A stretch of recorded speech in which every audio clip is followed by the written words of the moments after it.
The house that shouldn't be there. I've always had a weakness for abandoned places. There's something about peeling paint, broken windows, and dust-thick air that pulls me in like a moth to flame. Feels like stepping into someone else's forgotten dream. So when my car broke down on the outskirts of town and I noticed a crooked path leading into the woods, I didn't think twice before wandering down it. That was my first mistake. The path was barely visible, overgrown with weeds and half hidden beneath dead leaves. I almost turned back when I realized it wasn't a trail at all. It was more like something had been dragged through here long ago, carving a line into the earth. Curiosity gnawed at me, whispering that I had to see where it led. After a few minutes of walking, I saw it. A house half hidden by trees, sitting silently in a small clearing. At first glance, it didn't look a strange old two-story farmhouse with weathered wooden siding and a roof that sagged in the middle. But something about it felt wrong, the way it stood there, perfectly still. As if the forest itself had been growing around it for centuries, strangling it yet keeping it alive.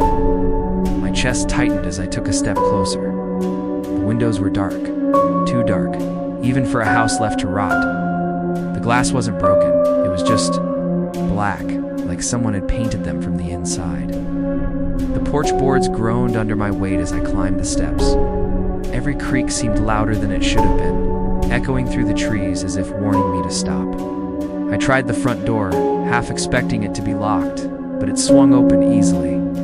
The air inside was colder than outside, unnaturally so, and it carried the scent of mold and something metallic like rust or blood. I froze on the threshold, my heart pounding. Every rational part of me screamed to leave, but I couldn't. It felt like the house was waiting for me. Inside, the floorboards stretched out into a long hallway. The wallpaper was peeling, yellowed with age, and the light that slanted through cracks in the roof barely touched the corners. Dust floated thick in the air, disturbed by my every breath. And then I saw something that made me stop dead in my tracks. Along the walls were framed photographs, dozens of them. At first, I thought they were family portraits until I realized the faces were scratched out, every single one. It's not slashed with a knife or torn, but carefully, almost tenderly scraped away, leaving pale blank ovals where the eyes and smiles should have been. I don't know why, but I felt a pull to look at each one. My fingers shook as I traced the glass of the nearest frame, and that S when I noticed something worse. The backgrounds in the photographs weren't normal. They weren't living rooms or gardens. They were dark, shadowed forests. Some even showed the very house I was standing in. That's when I realized whoever had lived here hadn't just taken pictures inside the house. They had taken pictures of whoever entered it. I was standing in the exact spot shown in the last photo. Whispers in the walls, I staggered back from the photograph, my breath hitching in my throat. My reflection in the glass seemed too sharp, too present, as if the photo itself was holding me in place. I couldn't tear my eyes away from that blank, faceless outline standing exactly where I was now. The silence of the house pressed down on me. It wasn't an ordinary silence, it felt alive, thick, as if it were listening. I tried to convince myself that it was just my imagination, that the air was heavy because the place was abandoned. But then I heard it, a whisper. At first it was faint, almost like the sigh of wind sneaking through broken boards. But no, the house had no breeze. The air was still, suffocating. The whispers seemed to curl out of the walls themselves, slithering into my ears. I couldn't make out words, but it had rhythm, like a chant half swallowed by time. I backed away, my footsteps trembling against the floorboards. The sound followed me. Every time I moved, the whisper grew louder, as though the house wanted to be sure I heard it. I forced myself to call out, "Hello?" My voice cracked in the air. The whisper stopped. The silence that followed was worse. It felt like something had just noticed me. Then came the knocking. It started from somewhere above me, a slow, deliberate rap against the floorboards of the second story. 3 knocks. A pause. Then again, the cadence was too intentional to be random. I tilted my head back, staring at the ceiling. Dust rained down from the vibrations, and I swear I saw the wood bow slightly, as if something heavy was dragging itself across the floor above.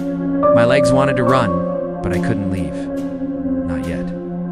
Some part of me, whether it was curiosity or madness, needed to know what was upstairs. The staircase groaned under my weight as I climbed. Each step felt like an invitation, like the house was guiding me higher. Halfway up, the whispering started again, now louder, clearer. It wasn't a single voice anymore. It was many, dozens, maybe hundreds, all tangled together, whispering in unison. I pressed my palms to my ears, but the sound wasn't blocked. It was inside my skull, 1,000 tongues brushing against my mind. When I reached the top, the hallway stretched before me, narrower than it should have been. The walls leaned in slightly, as if the house was trying to swallow me. There were doors lining each side, all shut tight. The knocking had stopped, but one of the doors, the last one at the end of the hall, was open just a crack. I should have turned back. I should have run out of that cursed house and never looked back. But my feet carried me forward, step by step, the whispers growing frantic with every inch I gained. As I pushed the door open, the whispering stopped again. The room inside was pitch black, darker than any natural shadow. And then, out of that suffocating dark, I heard something that turned my blood to ice. My own voice. It called my name. The thing that followed me home, hearing my own voice echo out of that black room, was like being split in two. It wasn't an echo. Not really, it was sharper, clearer, like a perfect imitation of me hiding in the dark. "Come in," it said, my own tone dripping with mockery. I slammed the door shut, my trembling hands fumbling against the wood. I didn't wait to see what was inside. I ran. The whispers erupted all at once, screaming, hissing, filling the house like a storm. The walls seemed to breathe, bulging outward, as if they wanted to crush me.